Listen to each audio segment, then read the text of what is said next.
Calculus revolves around a deceptively simple question. How fast is something changing right now?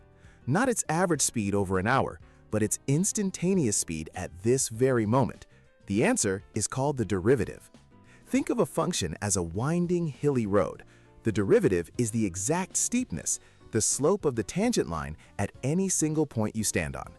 We can find this the long way, using a complex limit formula that asks what happens as the distance between 2 points shrinks to 0. But thankfully, we have a set of powerful shortcuts. The most fundamental is the power rule, the workhorse for any function with powers of x. You simply bring the power down in front as a multiplier, then reduce the original power by 1. So x cubed becomes 3x squared. Simple. But what if you're multiplying two functions? You can't just multiply their derivatives. The product rule gives us the recipe. The first function times the derivative of the second, plus the second function times the derivative of the first. Division has its own, slightly more complex recipe called the quotient rule. The real superstar, though, is the chain rule. This is for functions nested inside other functions, like a set of Russian dolls. Think of the function the square root of x squared plus 4. The rule is a simple mantra.